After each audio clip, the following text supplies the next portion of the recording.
मंत्रा face wash, ये कोई cosmetic नहीं, आयुर्वेदिक औषधि है।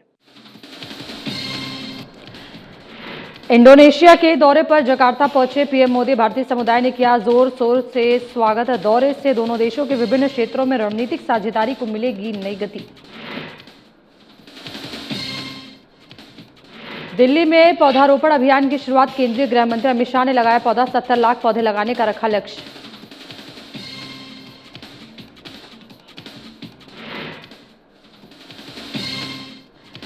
रक्षाबंधन के मौके पर बहनों को मिलेगा दिल्ली सरकार का तोहफा। महिला समृद्धि योजना शुरू करने की तैयारी में सरकार। आर्थिक रूप से कमजोर पात्र महिलाओं को हर महीने मिलेंगे 2500 रुपए।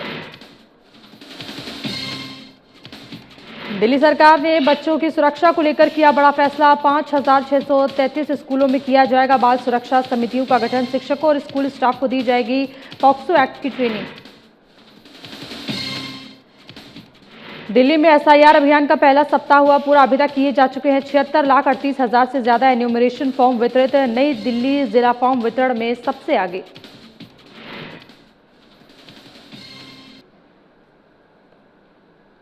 नमस्कार, बहुत स्वागत है आप सभी का और मैं हूं आपके साथ रही। चलिए बुलेटिन की शुरुआत कर लेते हैं बड़ी खबर से, जहां प्रधानमंत्री नरेंद्र मोदी अपने 3 देशों के दौरे के पहले चरण में इंडोनेशिया की राजधानी जकार्ता पहुंच गए। एयरपोर्ट पर इंडोनेशिया के राष्ट्रपति प्रबोवो सुबियांतो ने उनका गर्मजोशी से स्वागत किया। आपको बताते चले कि वहीं भारतीय समुदाय ने भारत माता की जय और मोदी मोदी के नारों के साथ प्रधानमंत्री का अभिनंदन किया। प्रधानमंत्री ने कहा कि राष्ट्रपति प्रबोवो द्वारा किया गया स्वागत उनके लिए सम्मान की बात है और दोनों देश विभिन्न क्षेत्रों में अपनी व्यापक रणनीतिक साझेदारी को नई गति देंगे। मोदी ने कहा कि भारत और इंडोनेशिया के बीच गहरे सभ्यतागत और सांस्कृतिक संबंध है। भारत इंडोनेशिया संयुक्त प्रेस कॉन्फ्रेंस के दौरान उन्होंने क्या कुछ कहा, आइए आपको सुनाते हैं।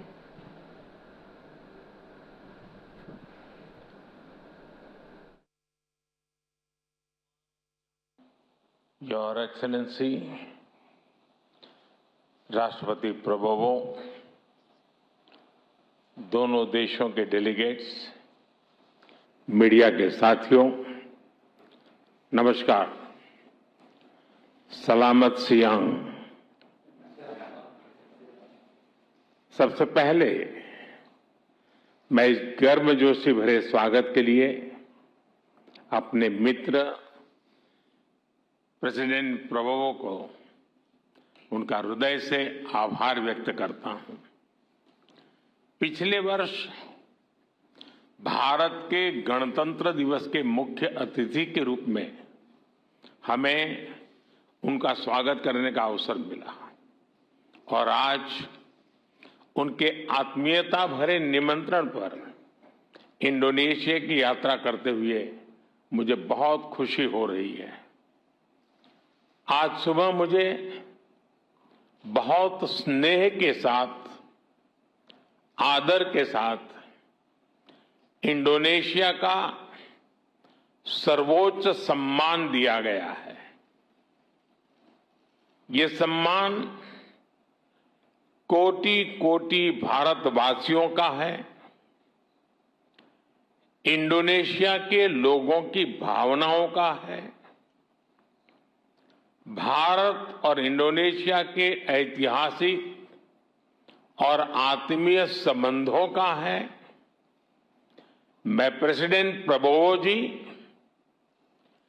इंडोनेशिया की सरकार और यहां की जनता का हृदय से आभार व्यक्त करता हूं।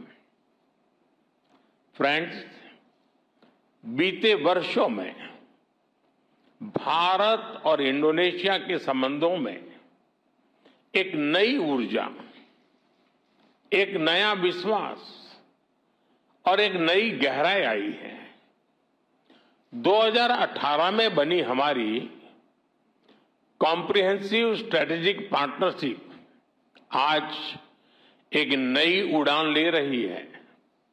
हम डेवलपमेंट, सिक्योरिटी, टेक्नोलॉजी, कल्चर और एजुकेशन, हर क्षेत्र में महत्वपूर्ण कदम बढ़ा रहे हैं।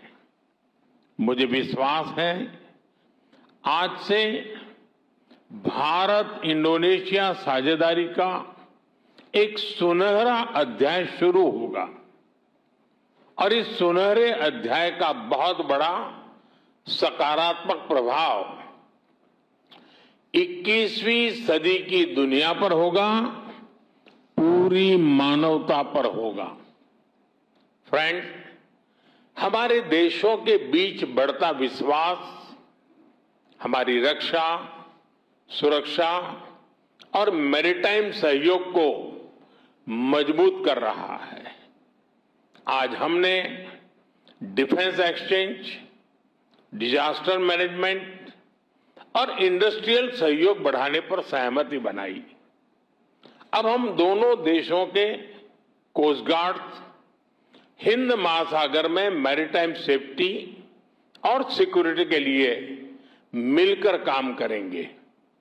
दो करीबी मैरीटाइम देश होने के नाते हमने ब्लू इकोनॉमी, पोर्ट डेवलपमेंट और मैरीटाइम ट्रेड में आपसी सहयोग बढ़ाने का भी निर्णय लिया है।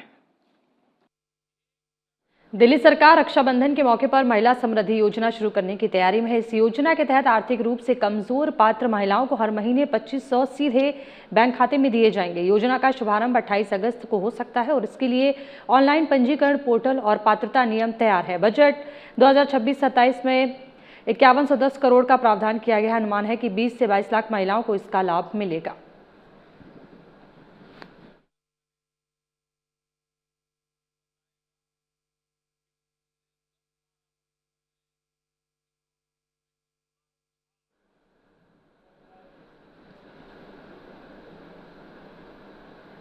दिल्ली सरकार ने बच्चों की सुरक्षा को लेकर बड़ा फैसला लिया है। जुलाई के अंत तक राजधानी के सभी 5633 स्कूलों में बाल सुरक्षा समितियों का गठन किया जाएगा और शिक्षकों व स्कूल स्टाफ को पॉक्सो एक्ट की ट्रेनिंग दी जाएगी। ये निर्णय उप राज्यपाल तरनजीत सिंह संधू और सीएम रेखा गुप्ता की अध्यक्षता में हुई बैठक में लिया गया।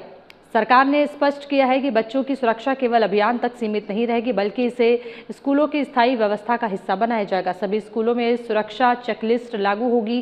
काउंसलिंग, सेफ और अनसेफ टच, साइबर सुरक्षा और सेल्फ डिफेंस पर नियमित जागरूकता कार्यक्रम चलाए जाएंगे। साथ ही दिल्ली पुलिस, शिक्षा विभाग और महिला एवं बाल विकास विभाग संयुक्त रूप से निरीक्षण करेंगे। सरकार का लक्ष्य राजधानी के प्रत्येक बच्चे को सुरक्षित और संवेदनशील शैक्षणिक वातावरण उपलब्ध कराना है। तो देख सकते हैं जहां पे बच्चों को पॉक्सो एक्ट की ट्रेनिंग भी दी जाएगी। तो ये विशेष अभियान चलाया जाएगा बच्चों की सुरक्षा को लेकर के। ये बड़ा फैसला लिया गया है दिल्ली सरकार ने। बता दें कि सीएम रेखा गुप्ता के निर्देशन में ये बड़ा फैसला लिया गया है। साथ ही सभी बच्चों को सुरक्षा के प्रति जागरूक किया जाएगा। तस्वीरें देख सकते हैं जहाँ ये अहम बैठक का आयोजन किया गया। बैठक में कई मुद्दों पर चर्चा हुई और इसी के साथ ही बच्चों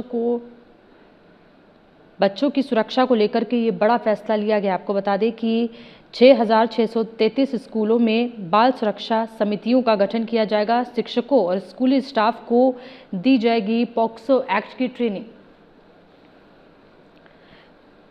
तो ये बड़ा फैसला लिया गया है बच्चों की सुरक्षा के मद्देनज़र। 5633 स्कूलों में बाल सुरक्षा समितियों का गठन किया जाएगा। तस्वीरों में देख सकते हैं बैठक में ये फैसला लिया गया है। बच्चों की जागरूकता के लिए विशेष कार्य किया जाएगा। साथ ही लापरवाही बरतने पर आपको बताते चले कि बैठक में कई अहम फैसले लिए गए हैं।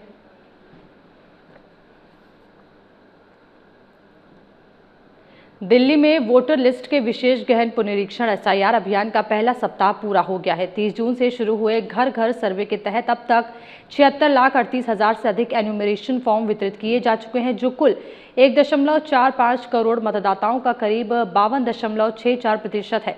मुख्य निर्वाचन अधिकारी कार्यालय के अनुसार अब तक 2,78,000 से अधिक मतदाताओं ने फॉर्म भरकर जमा किए हैं और उनका डिजिटाइजेशन भी पूरा हो चुका है।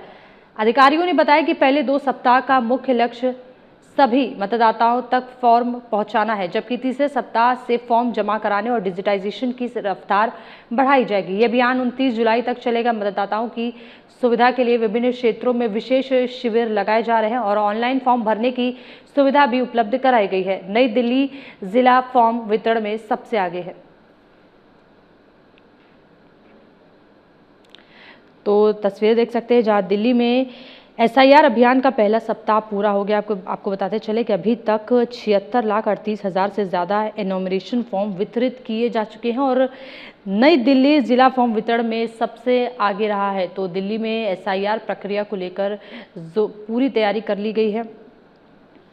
तो वोटर लिस्ट के विशेष गहन पुनरीक्षण को लेकर के ये पूरी तैयारियां जोरों शोरों पर कर ली गई हैं। दिल्ली में SIR अभियान का पहला सप्ताह वो पूरा हो चुका है और आपको बताते चले कि 76,38,000 से ज़्यादा एनोमिनेशन फॉर्म अब तक वितरित किए जा चुके हैं। तो नई दिल्ली जिला फॉर्म वितरण में सबसे आगे रहा है। तस्वीरें देख सकते हैं दिल्ली से, जहां SIR अभियान का पहला सप्ताह सफलतापूर्वक पूरा हो चुका है। तो वहीं अभी तक 76,38,000 से ज़्यादा एनोमिनेशन फॉर्म्स का वितरण भी किया जा चुका है। तो आपको बताते चले कि नई दिल्ली जिला फॉर्म वितरण में सबसे आगे है। पिछले वर्ष दिल्ली के लाल किला के पास हुए कार बम विस्फोट मामले में राष्ट्रीय जांच एजेंसी ने फॉरेंसिक रिपोर्ट अदालत में दाखिल कर दी है।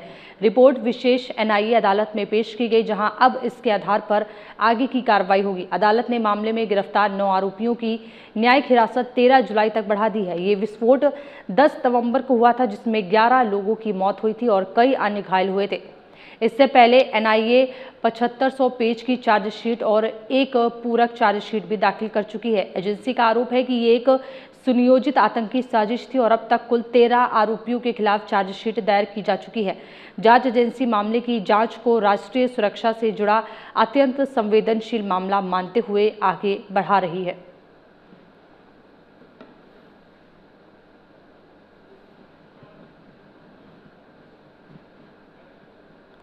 तो दिल्ली बम ब्लास्ट मामले में ये बड़ी कार्रवाई की गई है। तो दिल्ली में हुए बम ब्लास्ट के मामले में NIA ने ये बड़ी कार्रवाई की है। आपको बताते चले कि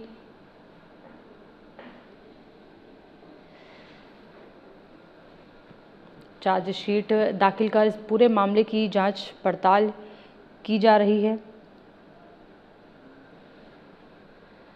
तो दिल्ली में हुए ये बॉम्ब ब्लास्ट मामले में NIA ने बड़ी कार्रवाई की है। आपको बताते चले कि पूरे मामले की जांच पड़ताल की जा रही। बताया जा रहा है कि पूरी तरीके से सुनियोजित योजना के तहत हुआ। केंद्रीय गृह मंत्री अमित शाह ने दिल्ली के सेंट्रल रिज स्थित प्रेसिडेंट बॉडीगार्ड कैंपस में बरगद का पौधा लगाकर दिल्ली सरकार के पौधारोपण अभियान की शुरुआत की। इस अवसर पर केंद्रीय मंत्री भूपेंद्र यादव, मुख्यमंत्री रेखा गुप्ता, मंत्री प्रवेश वर्मा और मनजिंदर सिंह सिरसा भी मौजूद रहे। सभी ने पौधारोपण कर पर्यावरण संरक्षण का संदेश दिया। इसके बाद नानकपुरा रिज और RK पुरम के सेंट्रल पार्क में भी पौधारोपण कार्यक्रम आयोजित हुआ। दिल्ली सरकार ने इस वर्ष 70 लाख पौधे लगाने का लक्ष्य निर्धारित किया है।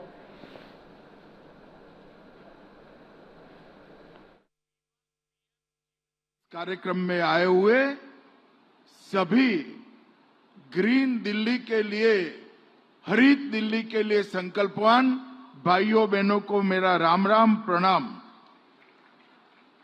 मित्रों, आज एक प्रकार से कई सारे कार्यक्रम यहां पर एकत्रित तरीके से एक ही मंच से किए गए। हाई सिक्योरिटी प्रिजन नरेला का शिलान्यास किया गया, स्वचालित वाहन टेस्टिंग सेंटर का लोकार्पण किया गया, 3 नवनिर्मित डेपो का लोकार्पण किया गया, 300 इलेक्ट्रिक बसों के परिचालन का शुभारंभ किया गया और सबसे बड़ा जो आज के कार्यक्रम की आत्मा है, हमने रीच का पुनर्जीवन करने का, फिर से एक बार रीच को हरी करने का कार्यक्रम आज शुरू किया है। मित्रों, ये सारे कार्यक्रम दिल्ली को विकसित बनाने के एक ग्रांड मास्टर प्लान का हिस्सा है। परंतु आज मैं रीच के लिए जरूर बात करना चाहूंगा। मैं बहुत सालों से दिल्ली में आता हूं। एयरपोर्ट से आते हैं और दिल्ली में घूमते हैं तो कई जगह पे रीच दिखाई पड़ती है। रीच के अंदर जहरीले बबूल और कंटीले कई प्रकार के वृक्ष दिखाई पड़ते हैं, जो देखने में तो हरित दिल्ली का भ्रांति खड़ा करते हैं, मगर हमारे पर्यावरण के अनुकूल नहीं।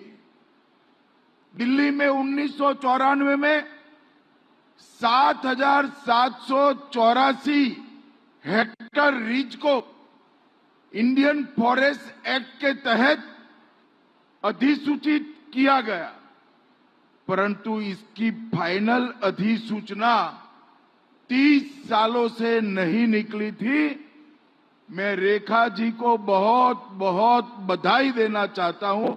उसमें से 5,000 हेक्टर रीच को अब वन क्षेत्र घोषित कर दिया गया और ये पूरी रीच को हम फिर से एक बार कानूनी संरक्षण प्राप्त कराकर रीच क्षेत्र की जैव विविधता, मिट्टी, पानी और दिल्ली के पर्यावरण को हम एक नया स्वरूप देने वाले हैं।